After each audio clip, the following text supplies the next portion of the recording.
സഹനം അനുഗ്രഹത്തിൻ്റെ ചവിട്ടുപടിയാണ്. എങ്കിലും നാം സഹനം വരുമ്പോൾ ജീവിതത്തിൽ പതറിപ്പോകുന്നു. എന്തു ചെയ്യും എന്ന നിരാശ, നമുക്ക് ആരുമില്ല എന്നൊരവസ്ഥ. അവിടെ നാം നമ്മുടെ ജീവിതത്തിൽ തലയിണ വെച്ചുറങ്ങുന്നവനെ ഉണർത്തണം.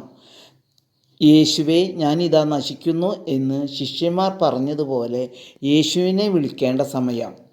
അവനിലേക്ക് നമ്മുടെ കണ്ണുകൾ ഉയർത്തണം. രക്ഷിക്കാൻ കഴിയാത്ത വിധം കർത്താവിൻ്റെ കരം കുറുകിപ്പോയോ? കേൾക്കാനാവാത്ത വിധം അവിടുത്തെ കാതുകൾക്ക് മാന്ദ്യം സംഭവിച്ചോ?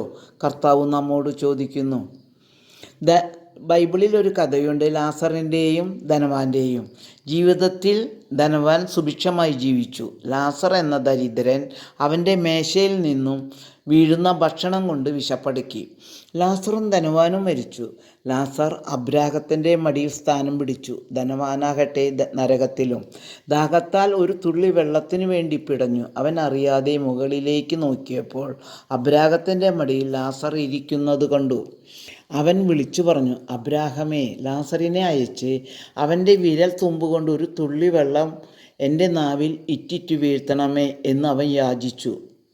അപ്പോൾ അബ്രാഹം പറഞ്ഞു, ലാസറേ, നീ ജീവിതത്തിൽ സുഖമായി ജീവിച്ചു, ലാസറോ ദുഃഖത്തിലും.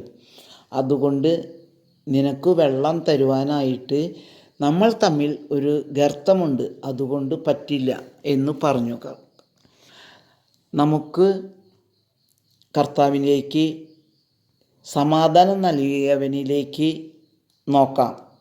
ഞാൻ അവർക്ക് സമാധാനവും ഭദ്രതയും ഐശ്വര്യവും തിരിച്ചു നൽകും.